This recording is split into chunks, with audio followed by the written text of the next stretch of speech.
تا حال شما او را ندیدید. در کجا است او؟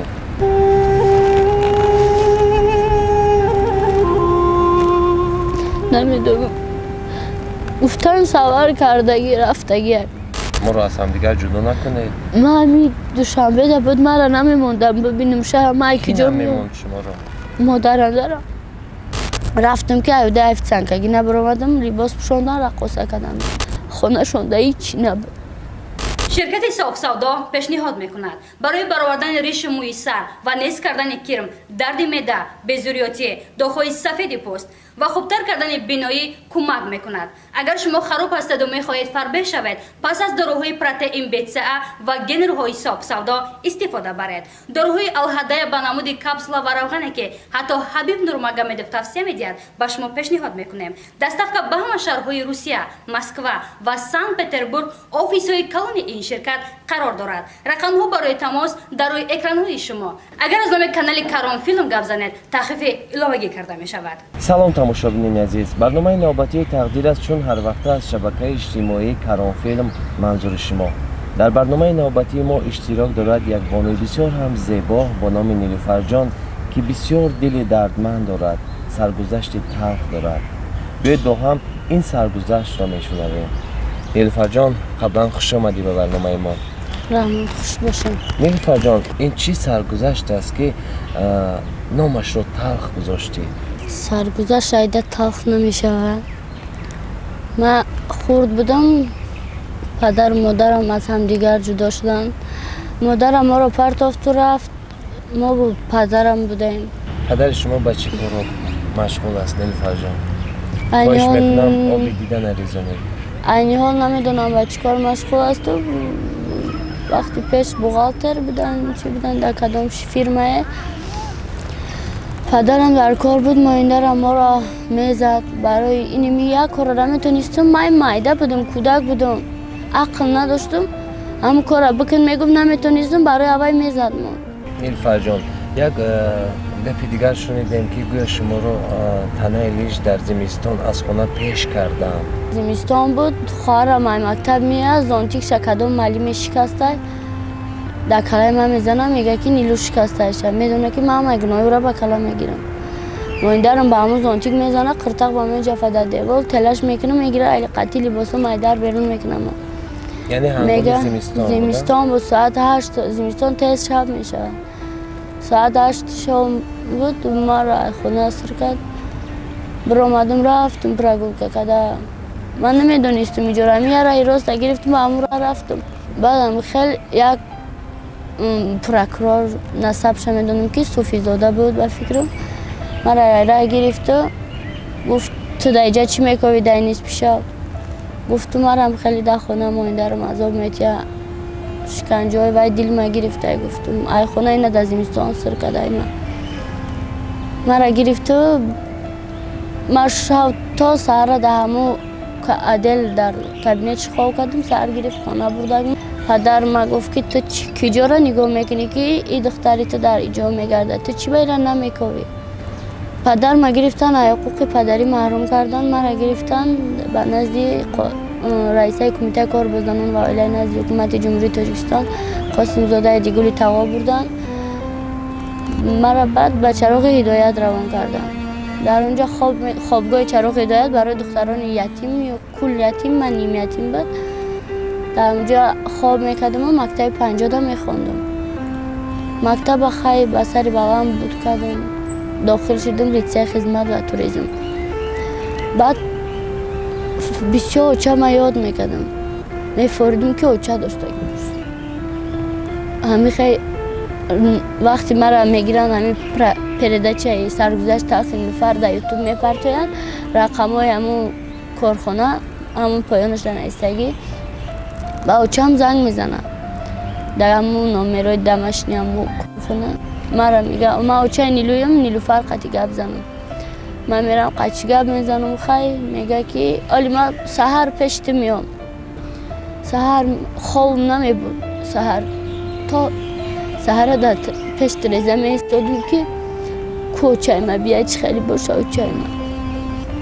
آخر سندی ما خواب نبوده. فریبون که نه اومد.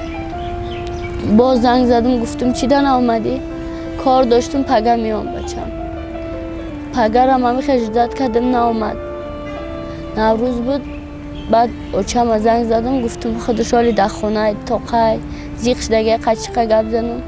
زنگ زدم که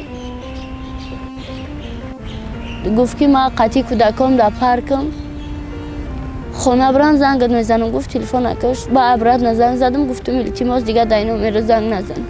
نیلوفر جان، هنگامی شما گفتید که مایندر ما رو بسیار عذاب و شکنجه میداد. پدر شما مایندر شما رو هیچ چیز نمیگفت در اون وقت؟ پدر بیرون از در میگویند پدر من کار میکرد برای یا بردنان ما شکم ما سر باشه تنه ما لیچ نباشه. پدرم در کار وقتی من میگفتم ما را باور نمیکردم. میگفت دروغ میگه. ها گپی او روی میگه اینی میره گفت که نکرده اینی را گفتم بکن نکرد. خیلی من نمیتونستم کارم رو میگفت. من این هاوز اینی 20 ساله ایم قدم اینی میقایی بابای 7 ساله 8 ساله بودم در چکدان نام بفرد نان میپختم خواهرم قطعی دکسته یا بابا میکردم نزنم. من گفته همه کاره به هم یاد گرفته. خیلی پدرم مرا باور نمیکرد پیو را باور میکرد. مناسبت حاضر با پدر چگونه است؟ من امروز سال چند سال شد؟ من 11 سال شده که من ندیدم پدرم ندیدم. و جستجوی شما هم نامد؟ نه. با مادر چگونه است مناسبت؟ با مادرم مناسبتم خوب است. یگان مشکلی نیست. مادرتون خود شما پیدا کردید یا که مادر شما رو پیدا کرد؟ وقتی داخل شدم لیسه خدمت و توریسم میخوندم بعد یه همکورس میگفت که نیلو یه زنک مقصد همسایه ما های رنگی تای صورت گرفتن آوردن نشانم دادن. ما اوچم شناختم. من دیده بودم رسیفی دین ده بار چهره شای پیش رو نرفت. بعد مرا در وقتی در خوابگاه چراغ هدایت میستادم من دو مربی قطعی درس میرفتم. مربی ها می آوردن مرا نمیموندن. اکه مرا معلمه زرنگار سوربن دیرکتر همون خوابگاه با فرزندی قبول کرده بود.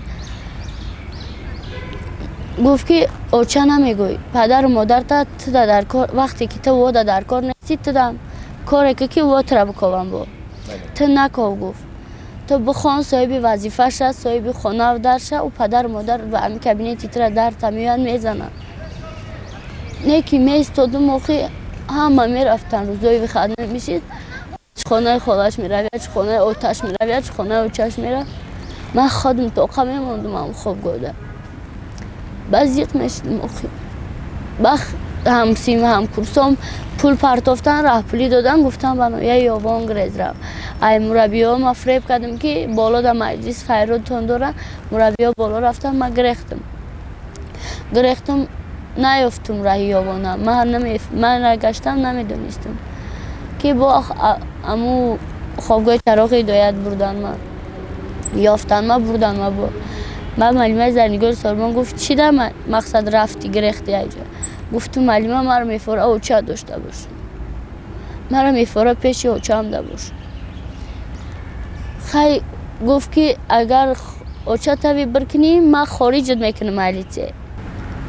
معلمه گفت همین آخران در اینیلو میزنم اگر همی اوچه ایت نباشه عبرت نمیگرده میره مالی. گفتم که مرا گفتن تو دورتر ده در از زدن که در اوچه هم کشاد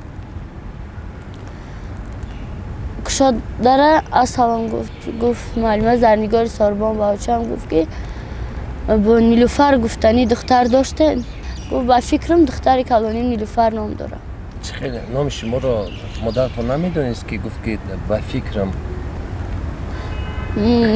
ممکن در فکر ما نبوده ممکن نام ما یادش برآمده باشه.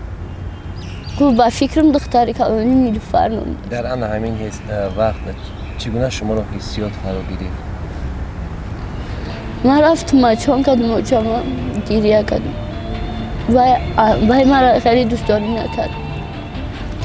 یکم سو وقتی معلمه با زبان خود مرا در اوچه هم سپارید که اولی دختر در قید دولت مقصد یک طوری مشکم میشه جواب گرید و جاکم پیش درد داخته برای خودشون نداختم سهر خستم گفتم میرم خوابگاه ابرد رفتم کخنی دیدم که کودکا نانی قاقده آوتر کده خورده استن خونه شونده هیچی نبود گفتم آجی من برم گفتم و با میشه یا هیچی ندارم من میرم کار میکنم گفتم خستم آچه من گفتم مدام رهبری بیا من دوشنبه روی که من کار کنی میرم خستم رفتم دوشنبه آمدم دوشنبه کار کفتم کافه لذیذ پشتی که از نیسایی شدم официантка کار کردم پیش خدمت با پول اونجا یه روزش میشه 4 سومون فایز میگرفتم روزش میشه 16 سومون و پول فقط راه پولیم نمیشید میرفتم در پدوالا خواب میکردم جای خواب نداشتم هیچ جا رو نمیدونستم با همون پرزیدنت در یادم تای پدوال رو خواب کردم میام قریب زیادتر پول ما راه پولی نکرده پیاده میرفتم جمع کردم که برم خانه در پرودوکت بخرم بگو دکارم جمع کردم در یک ماه 400 چند سومون جمع کردم خستم رفتم پرودوکتشون خریدم که ای خانه اجاره پولی قرضدار بدین با دیدم که نمیشه و چند کسر شد پول نداشتم با گازeta گرفتم و روی ابیبلینی کار کفتم روزکی دوار در رقصه در کار بود официантка در کار بود رفتم که ایده официантка گینه برآمدم لباس پوشاندن رقصه کردن در سنه یکم شب خوش رو کار کردم 1000 سوم زیاد کار کردم آخر سندی هم رفتم آچه ملیچه کردم پول کوارتیرشون ندادم به همین خیر رفتم در همین رو خاطر مادرتون کسب رقصگی رو انتخاب کرده که مادرتون گشنه و تشنه نمونده بله خب نیلوفر جان با یک گفته یکی از نزدیکان شما باز فهمیدم یک خواهری که هنگامی در اول نقل کردید همراه شما بود خورد بود تا حال شما او رو ندیدید در کجا است تو؟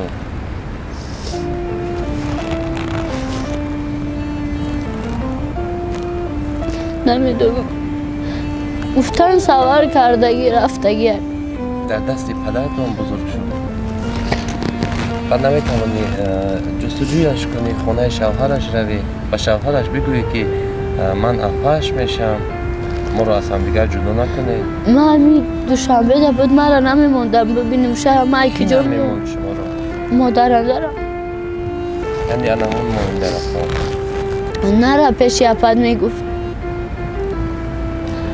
نه چند سال شد 11 سال همین پدر ما چند قینیدم خواهر بابام نمیتوانی حالا جستجویش کنی اگر ما هم دادر وای خورده حالی وای عقل نداره کمتر به عقل شوه وای خودش میگه او چم هم سراغ میکنه مرا من باوری دارم